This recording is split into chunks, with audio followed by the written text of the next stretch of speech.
What's up guys, TG back here with another Manifest video going over Season 3, Episode 5, Water Landing. Leave a like and subscribe if you enjoy, and let's jump right into the episode.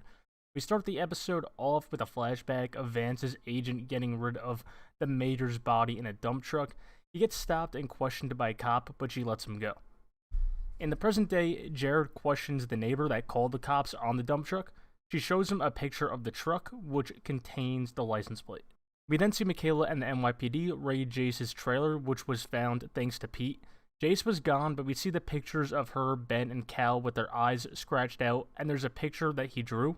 When Michaela looks at the drawing, she has a calling that tells her that Jace is coming after her. Angelina is talking to Pete in jail about the callings and the death date, which is coming the next day, but two feds interrupt and take Pete, saying that he's getting transferred. Michaela tells Ben about her calling, and Olive notices the drawing from Jace has some of the same symbols in her Egyptian scripture research. Ben knows that he must have had a calling and that Corey and Pete probably had the same one.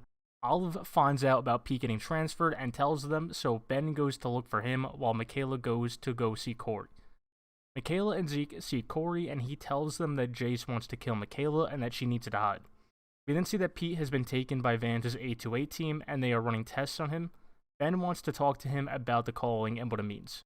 Jared visits the company that rented out the dump truck, but basically gets no information because the client's name is confidential. Vance and the NSA doctor are giving Ben a hard time about talking to Pete, but he makes a deal. He gets to talk to Pete and gets information that he needs from him, as long as he can talk him into submitting their tests, because as of now, he's resisting them.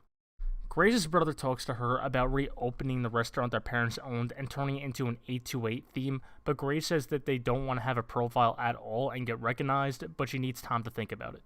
Ben talks to Pete, and Pete says that the calling wants them to hurt Michaela. He thinks he has to stay quiet and follow the calling to live. Olive goes to campus and gets help from Levi looking into the symbols.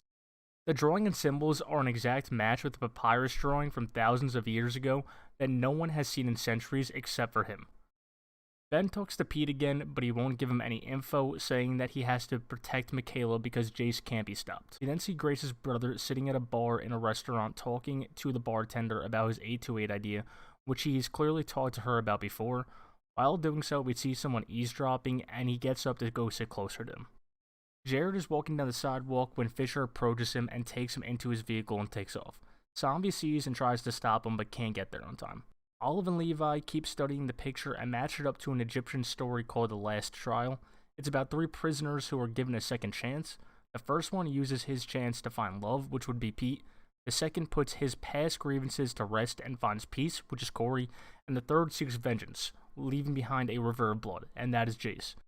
Olive calls Ben to tell him that the calling does not want Pete to allow Jace to hurt Michaela, but wants him to save her with his new chance. Ben talks to Pete again and tells him about this information, so he reveals that Jace is by the lake where they all originally drowned and died. Michaela gets a phone call from Ben about the info, so she and Zeke take off to go find Jace.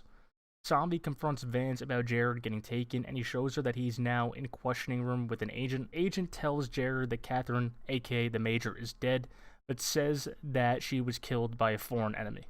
Pete has a calling that tells him he has to be at the location with Jace and Michaela. Ben convinces Vance to let them go with another agent, but in exchange, Ben has to let them test his brain afterwards. We see Grace at her brother's house, and outside is the guy that was watching her brother at the bar. He takes a photo of Grace through the window, and it's shown that he's a journalist.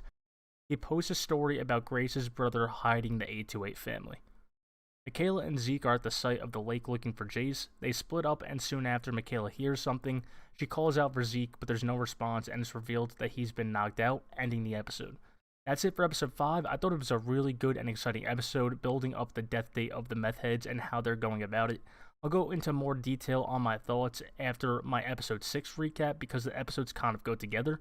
That should be up either later tonight or tomorrow afternoon, so be on the lookout for that, and thanks for watching.